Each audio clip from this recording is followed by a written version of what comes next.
Every time we argued, my girlfriend would start a countdown on her WeChat moments. Because we once agreed if the Cold War lasted 3 days, it would mean a breakup by default. 10 years of love, and she used that single sentence to keep me on a leash for a decade. When she broke our appointment to register for marriage for the 44th time, this time for her childhood sweetheart, and posted their marriage certificate on her WeChat moments, I suddenly didn't want to be a simp anymore. I chose to let go, liking the post and sending my blessings. But she got angry again. Patrick was just joking, he accidentally made it visible to everyone. Do you have to take it so seriously? Besides, he just wanted to experience what it's like to get married. I'm a doctor, what's wrong with letting him experience it once? It's just a certificate, why are you being so passive-aggressive? Go apologize to Patrick on WeChat, tell him you misunderstood. Now. When he gets over the shadow of his divorce, I'll take some time to get the certificate with you. I laughed. This was the 45th time she asked me to pay the price for someone else's emotions. I hung up on her directly. Soon after, her countdown on WeChat moments started again. But this time, I didn't send messages again and again to please her, nor did I stand downstairs at her building all night punished and apologizing. Instead, I submitted my resignation. From then on, we would be worlds apart, never to meet again. Chapter 1. I hung up on Luciana's 13th call. The screen dimmed. Moments later, it lit up again, a WeChat message. Dominic Tang, you've got some nerve now. Dare to hang up on me. You mess up and still act like you're in the right. I stared at it. Didn't reply. The second message came right after. You've got 5 minutes to post an apology on Twitter, or we're done. I'd heard that line at least 100 times. Every time, I'd back down for the so-called big picture, for the 7 years we'd been together. But today, I just looked at the words quietly, as if I were reading the nonsense of a stranger. When she saw I wasn't reacting, she started a countdown on her WeChat moments. 3 days. The picture was of an empty office. 3 days of silence meant a breakup by default. That was her rule, the chain she'd used to keep me bound for 7 years. Not long after her post went up, Patrick made one too. He even tagged me. Played a little joke with Luciana, didn't mean for it to go public. Didn't expect Dr. Tang to react so strongly. Won't dare joke with him again, don't want him getting angry next time.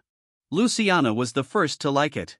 She replied, this is his own problem, Patrick. Don't take it personally. The colleagues at the hospital, the ones who needed her approval for their promotions, quickly chimed in. Exactly. Director Tang's being too dramatic. She's the dean's childhood friend, what's wrong with a little joke? No wonder Dean Lin's been hesitant. A man with no sense of the bigger picture really does need more evaluation. Don't be upset, Patrick. We're all on your side. I forced a smile. Exactly the same as always. When Patrick sprained his ankle, she canceled our appointment to register our marriage and drove across the city to pick him up. Her reason, he's all alone in Beijing. If I don't help him, who will? When I had a high fever and performed surgeries for 48 hours straight until I nearly collapsed, all she sent was one message. Take care of yourself. Don't delay tomorrow's consultation. Patrick often, intentionally or not, showed off the soup Luciana had made for him or his new pair of limited edition sneakers. And when the cuff of my white coat ripped, I stitched it back myself, one thread at a time. I used to think she was just too soft-hearted to say no. Now I understand, there's no such thing as right or wrong. Only love, or the lack of it. At the Civil Affairs Bureau. The heater blew warm air that felt suffocating. I handed in both our ID cards. The staff member in uniform glanced at them, then looked up at me, there was sympathy in her eyes. She pushed my ID back across the counter. Sir, she said politely, your girlfriend's record shows she's already married. She must have thought I didn't hear her clearly, because she added, would you like to double-check that? The noise of the hall seemed to drain away. I heard myself murmur a soft Then I took back my ID card and forced what must have been a terrible smile. No need. Thank you. Behind me, a young couple let out a cheerful exclamation. Our window had just opened up. It was a good day. A day for getting married. I looked down at the neatly filled out registration form in my hand. Every word on it was written by me. Slowly, I folded it in half. Then again. And tore it to pieces. The scraps fluttered down like exhausted butterflies into the trash can at my feet. I had filled out that registration form 45 times. Given her 45 chances. This was the end of it. Hashtag Chapter 2. My online resignation request was stuck in the dean's office. A colleague from Human Resources discreetly reminded me that I'd have to get Dean Lin's seal myself. He gave me an address, a KTV. I looked at my phone screen and almost laughed. Luciana Lin, the woman who treated the hospital like her home and her work like her life. The one who demanded full formal attire at every academic conference, forbidding even the slightest hint of carelessness. And yet, she was at a KTV during work hours. All because Patrick liked to sing. The private room was thick with smoke. I pushed open the door, and the first thing I saw was her. Luciana and Patrick, heads leaned together, singing a sickly sweet love song into the microphone. When Patrick saw me, he raised an eyebrow with teasing arrogance, the curve of his lips carrying a deliberate provocation. A few young doctors from the hospital immediately gathered around. "Oh, Director Tang's here. I told you, that 3-day countdown won't even last a day before he comes crawling back. Our Dean Lin really is something, one word from her and she's got Director Tang completely under control. Come on, stop talking. Pay up, pay up." Their voices weren't loud, but just enough for everyone in the room to hear. I frowned.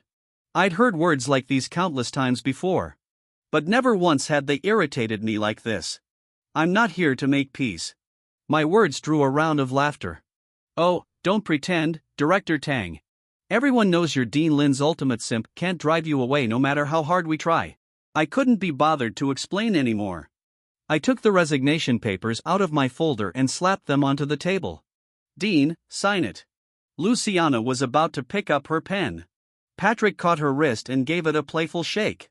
"My turn to sing, Luciana." She immediately put the pen down. Then, taking out her personal seal from her bag, she tossed it toward me as casually as throwing out trash. "Stamp it yourself. And next time, don't come to places like this. You're disturbing me and Patrick when we're trying to relax." I looked at the seal. The very same one that even the vice dean wasn't allowed to touch, the symbol of her absolute authority. She used to wear white gloves every time she stamped a document, as if it were some sacred ritual. But now, just to keep singing with Patrick, she'd thrown it at me like it was nothing. I picked up the seal and pressed it hard at the bottom of the page. The red ink spread like a splash of glaring blood.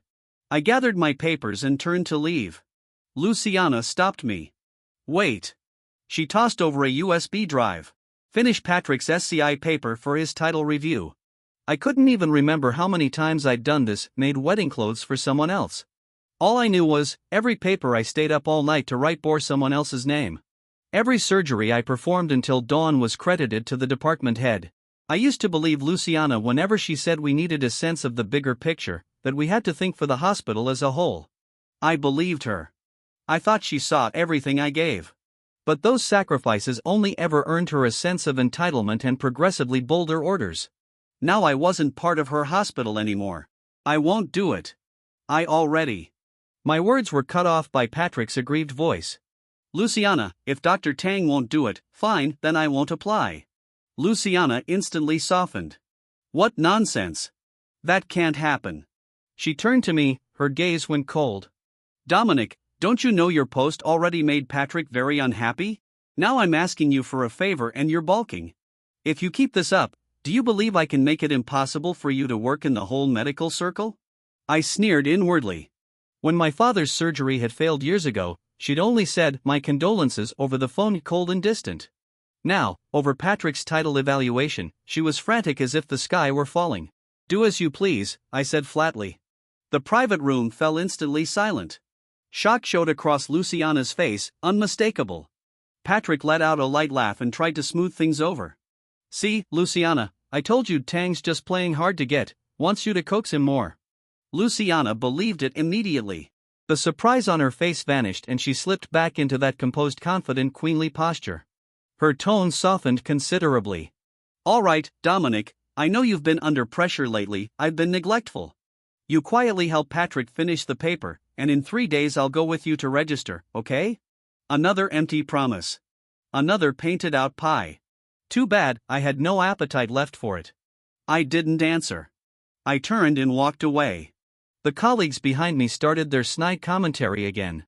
"Ah, why be so proud? Just wait, by tomorrow at the latest, he'll be crawling back to make peace." A nasty impulse rose in me. I wanted to see them utterly defeated. I snorted and looked back at them. Fine. Then you just wait and see. Chapter 3. My resignation was approved quickly. I immediately went to the best public tertiary hospital in the city.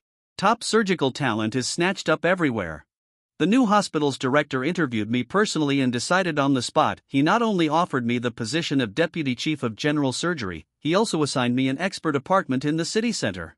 I could finally move out of that dilapidated staff dormitory.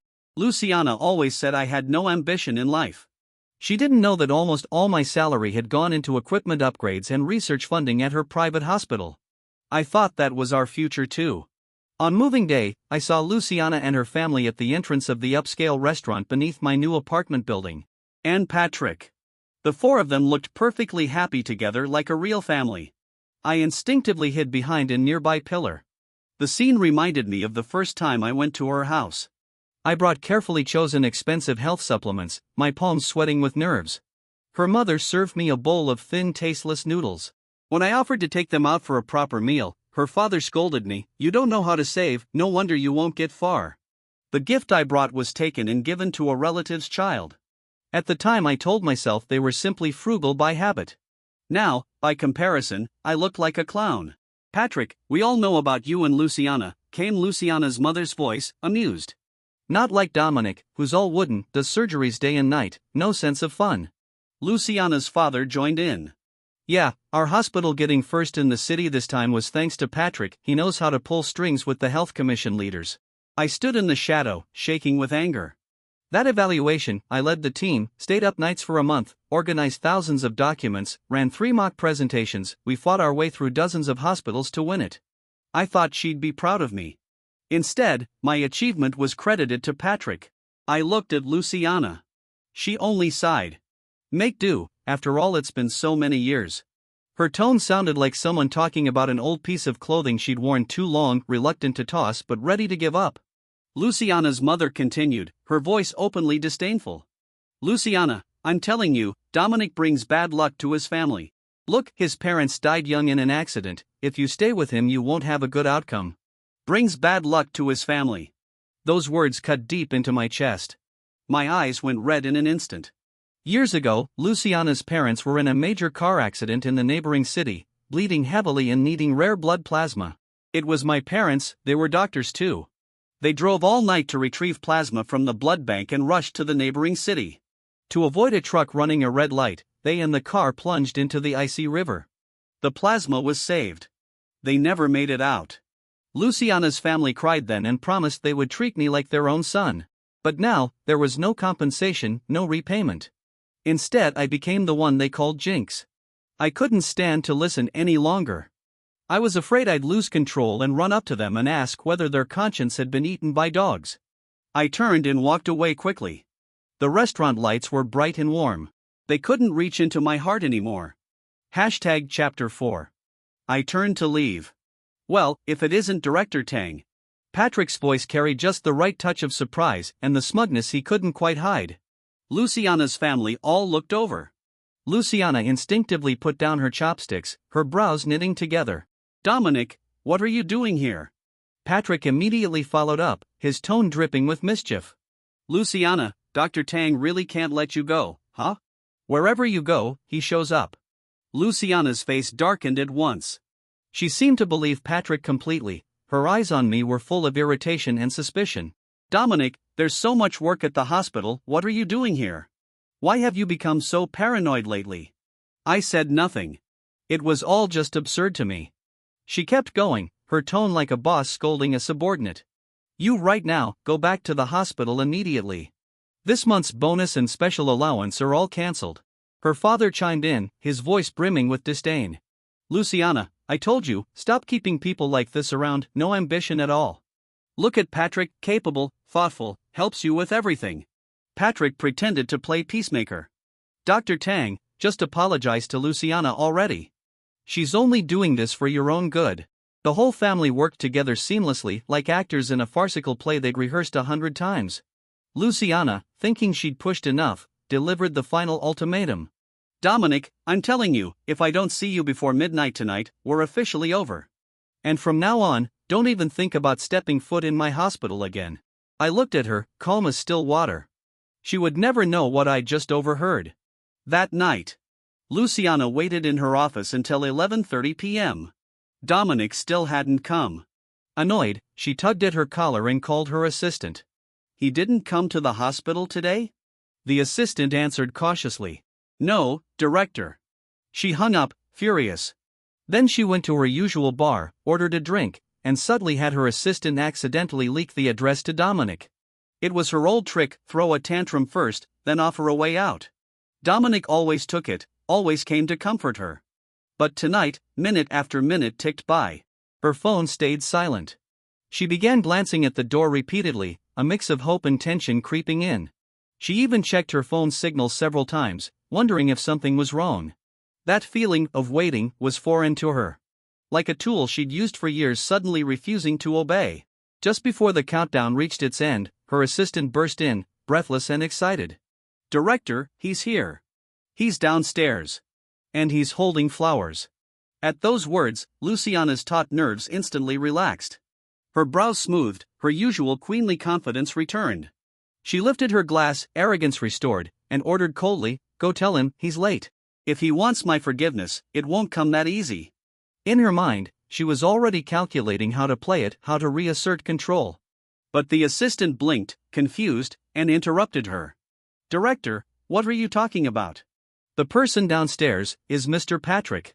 Luciana's hand froze midair, the wine glass trembling slightly. The proud smile on her face solidified and then shattered. Chapter 5. The atmosphere in the private room turned awkward instantly. Those colleagues who had bet I would come back to apologize looked at each other in silence. The assistant hesitated, then asked carefully. Director, aren't you going down to see Mr. Patrick? He seems to have been preparing this for a long time. Luciana let out a cold laugh. Why would I go down? What does it have to do with me? The assistant froze. But everyone knows you and Mr. Patrick are close. When did I ever say I liked him? Luciana cut her off sharply. He's just a childhood friend. In that moment, what truly bothered her wasn't the man downstairs staging an elaborate confession. It was me, the man who no longer even answered her calls. She unlocked her phone, staring at my blacked-out profile photo, and stubbornly tapped to dial. The cold, mechanical voice replied. The number you have dialed is currently on another call. I had blocked her. Luciana's face darkened, her expression stiffening bit by bit. She turned, took her assistant's phone, and dialed a number she could recite in her sleep. This time, the call connected. My voice came through the receiver, calm, polite. Hello, Director Son, how can I help you? Luciana trembled slightly at the familiar tone, her eyes burning red. It's me, Dominic. Luciana. The moment the words left her lips, I hung up. Every subsequent call went unanswered. Luciana returned the assistant's phone, her expression blank, emotionless. She opened another can of beer, downed it in one go, and said evenly. Didn't you say we were going downstairs? Let's go. Downstairs, the setup was grand. Flowers. Balloons. A crowd of onlookers. Patrick stood at the center of a heart-shaped candle display, tears streaming down his face. Luciana, I've liked you for so long. Please be my girlfriend. The crowd chanted around him. Say yes. Say yes. At that very moment, I was sitting in a quiet bar across town, watching the short videos on my phone. The most popular one was titled Heartfelt Confession, Beautiful Dean Touched to Tears, Lovers at Last. In the video, Luciana accepted Patrick's flowers, and Patrick sobbed as he pulled her into his arms. Expressionless, I turned off the screen. After all, a heart is made of flesh. I had truly, wholeheartedly loved her for 7 years. How could it not hurt at all? I kept drinking, one glass after another. Until someone gently took the glass from my hand. Director Tang, that's enough. You've got a big surgery tomorrow. I looked up. A girl in a simple white t-shirt was smiling at me, bright and unguarded. It was Robin, my new colleague, a brilliant young surgeon. Unlike most female doctors, she didn't wear that perpetual mask of seriousness. Her eyes were bright, like summer stars caught in a clear night sky. She sat down beside me naturally, as if we'd known each other for years. Getting upset over people who don't deserve it is just punishing yourself for their mistakes, she said, swirling her glass of lemonade. Not worth it. Then, without asking, she called the waiter, paid the bill, and half-guided, half-carried me home. I wasn't drunk, really. Just tired of moving. At my apartment door, she made sure I was steady, then waved with a clean, warm smile. Get some rest. See you tomorrow. She paused, then added playfully, with a hint of admiration. My brilliant lead surgeon. I watched her figure disappear into the elevator. And suddenly, the night didn't feel quite so hard to bear. Chapter 6. The surgery the next morning went perfectly. I was the lead surgeon, Robin assisted. Our coordination was seamless, we hardly needed words. One glance, and she knew exactly what I needed next. When the operation was over, I leaned against the wall, exhausted. Robin handed me a bottle of warm water, twisting the cap open before passing it to me. She smiled. Director Tang, full marks today. I looked into her bright eyes and murmured a thank you. For the first time, I felt how light and genuine it could be to work alongside someone, no scheming, no exploitation, just mutual trust and silent understanding. That peace didn't last long. The moment I stepped out of the operating room, I saw Luciana. She stood at the far end of the waiting area, wearing a crisp business suit, arms crossed, expression unreadable. Just like before, when she would show up to inspect work at the hospital. The sight made something heavy settle inside me. I didn't acknowledge her and kept walking toward my office. She hurried to catch up and blocked my way. Dominic, we need to talk. I stepped around her, continuing forward. She blocked me again, reaching for the medical file in my hand. Let me take that back to your office for you. She was trying to create contact, by any means. Let's go downstairs for a coffee, okay? Her tone was cautious, almost pleading. It was a side of her I had never seen before. The cafe's air conditioning was strong and cold. Luciana spoke first, offering an explanation for that night's confession. Dominic, about that night, please don't misunderstand. I didn't know Patrick would do that. There were so many people watching. I just didn't want him to lose face in front of everyone, that's why I didn't reject him outright. She watched my face carefully as she spoke, waiting for me to soften like I always had. Afterward, I made it clear to Patrick I'm not seeing him. I listened, my heart still, almost amused. So, to spare him embarrassment, she could accept his embrace. Then what next? Would she also marry him just to spare him heartbreak? Oh, right. She already had. I interrupted her defense, my tone calm. Everything you're saying has nothing to do with me anymore. Luciana's expression shifted slightly. I continued. I only came here to make something clear. I lifted my head and met her eyes, the same beautiful eyes that had trapped me for 7 long years. 3 days of silence means breakup. That was your rule from the very beginning. Her pupils contracted sharply. I finished, slowly, word by word. Luciana, please keep your own promise. We've broken up. I used her own rule, the one she'd wielded to control me for years, to seal the coffin on the absurd love between us. Chapter 7. Luciana probably never imagined I'd use her own rule to turn against her. She froze for a long time before finding her voice again, her face full of unwillingness. Dominic, do you really have to do this? She leaned forward, eyes blazing, pulling out what she thought was her final card. Our hospital is about to start a major international collaboration. You're the core of that project, we promised we'd make it the best in the country, remember? She thought I'd still be swayed by ambition and shared dreams. When she saw that I wasn't moved, she immediately switched tactics, the pitiful expression I knew too well.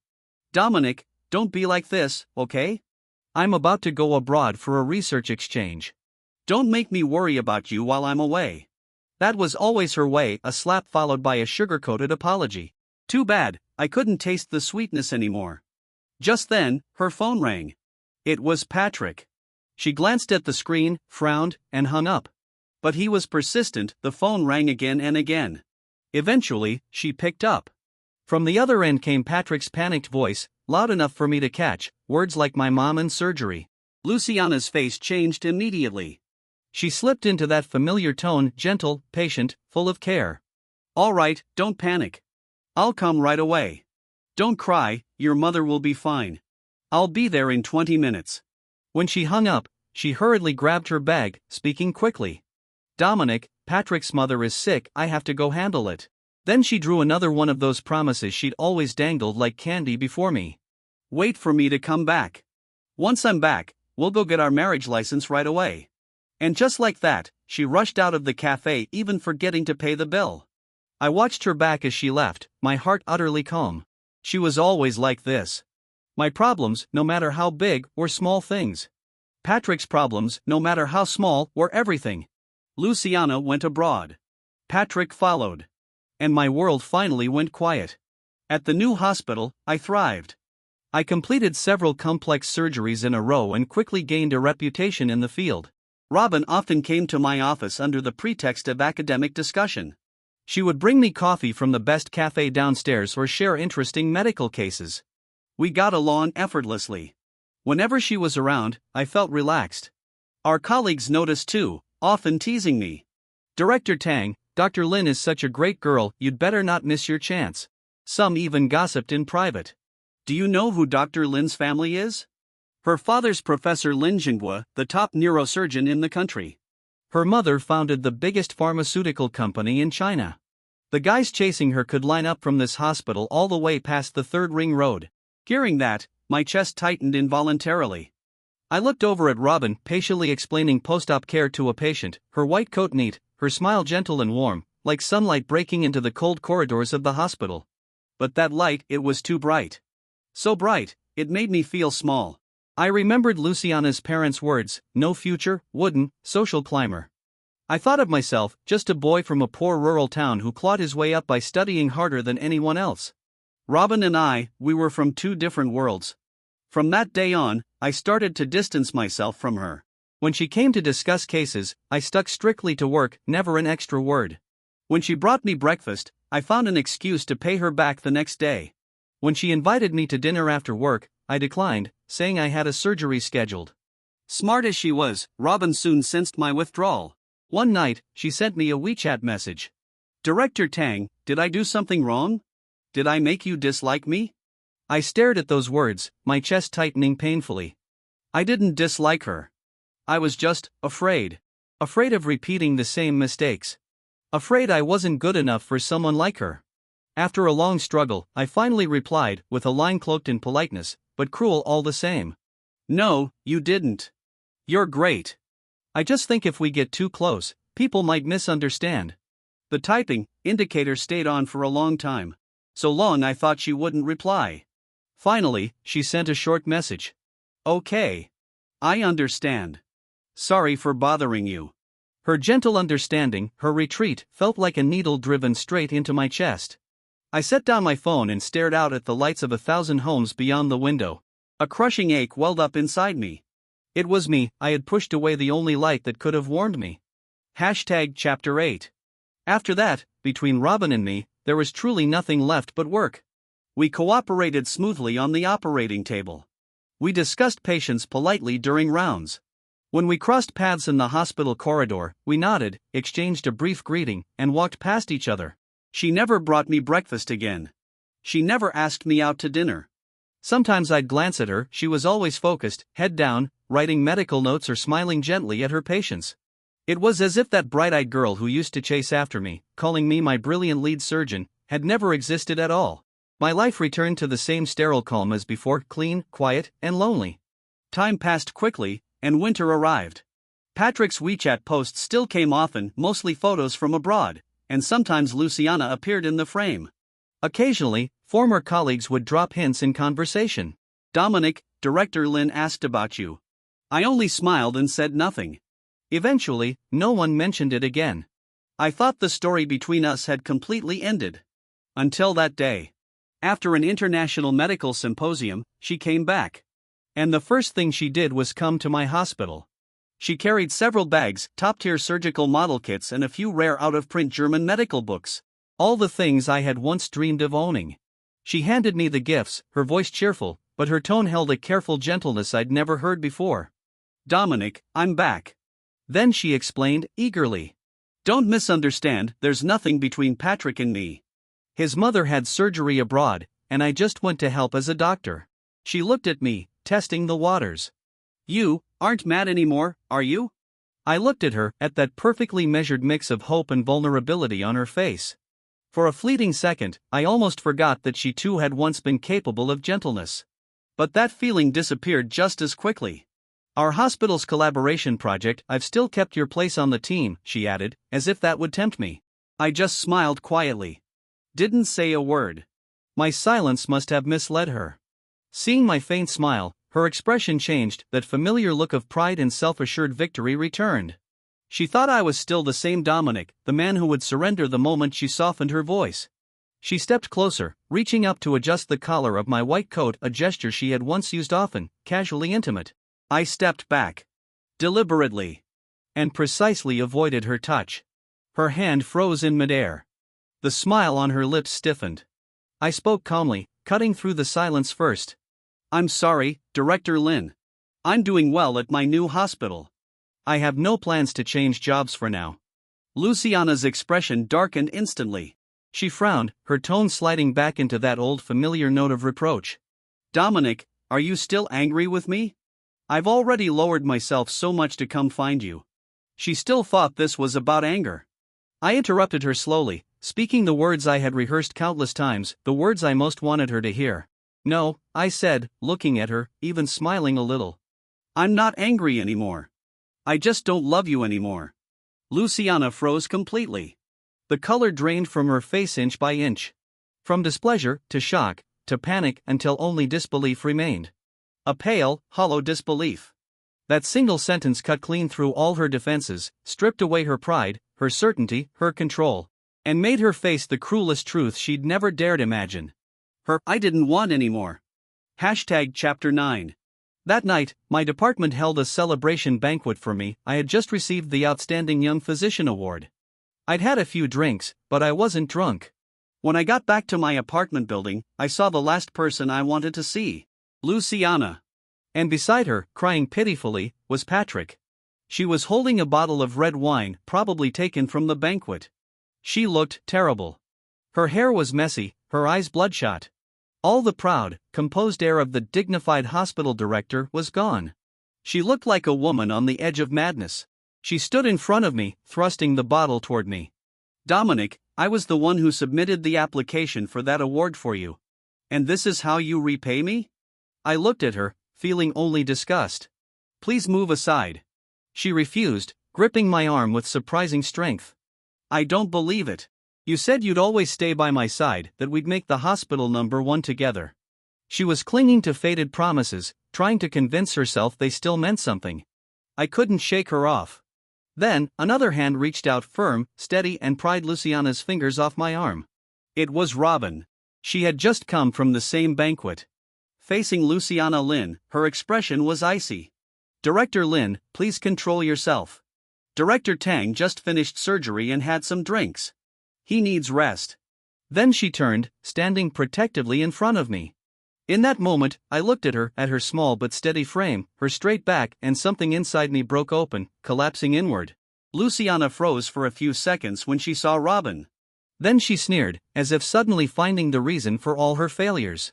Well, look who it is. The little seductress. Her eyes turned venomous as she glared at me. Dominic, so she's the reason you're so determined to leave me, huh? Stop pretending to be the victim. You two were fooling around behind my back, weren't you? You pathetic. Before she could finish, a sharp slap echoed through the quiet hallway. Robin had struck her. Her face was cold as ice. Her voice cut like glass. Keep your filthy mouth shut. Luciana was stunned, then went wild, swinging back at her. The two women clashed. Robin, despite her delicate frame, moved with surprising speed. Luciana didn't stand a chance.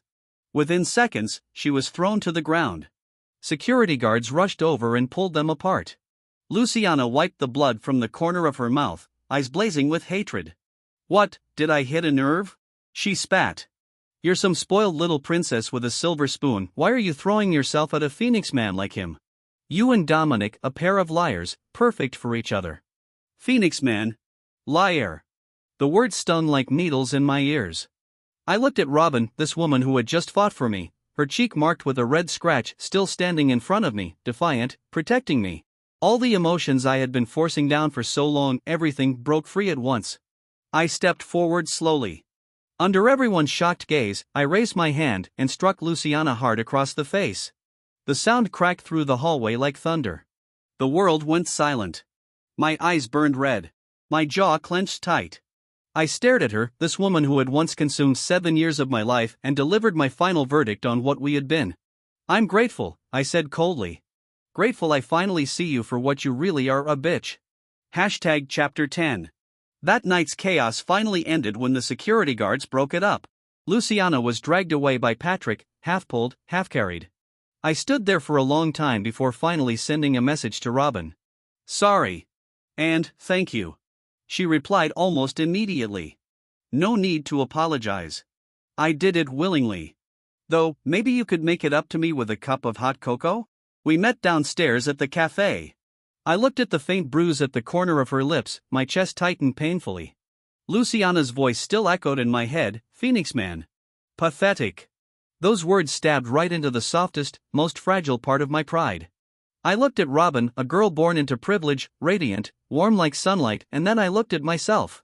Apart from this white coat and a scalpel, I had nothing. What right did I have to let her stand beside me and be dragged into the mud of gossip? When she looked at me with those bright expectant eyes, I still said the cruelest lie of my life. We're not suitable for each other. Her smile froze. Slowly, it faded away. She looked at me for a long moment, then nodded softly. All right. I turned and walked out of the cafe without looking back. Winter came. And with it, news of Luciana. Without me, her golden surgeon, the reputation and surgical success rate of her private hospital plummeted. The final blow came from Patrick. His mother's operation at her hospital had failed, triggering a major malpractice dispute. To secure a higher settlement, he spread every bit of dirt he knew about the hospital. In the end, the place was shut down and investigated. Luciana was ruined, abandoned by everyone, trapped in the ruins of her own making. All of it felt like something from a past life. That day, I was on my usual ward rounds when it happened. A distraught patient's family member suddenly pulled a fruit knife from his coat and charged at me, screaming, "Give me back my father's life." It happened too fast for anyone to react. I instinctively stepped back, but it was too late. Just as the knife was about to pierce me, a white shadow lunged forward, shoving me out of the way. It was Robin. She must have been following behind me. The blade tore across her back with a sickening sound. Blood burst out, staining her pristine white coat so red it hurt to look at. I caught her as she fell, her face pale as paper. For a second, my mind went blank, the world fell silent. Outside the operating room, the corridor lights glared too white, too bright. I sat on a cold metal bench, for the first time in my life feeling what real fear of losing someone meant. It turns out, there's something worse than a broken heart, watching the only light in your world fade before your eyes. The surgery went well. But she had lost too much blood, she remained unconscious.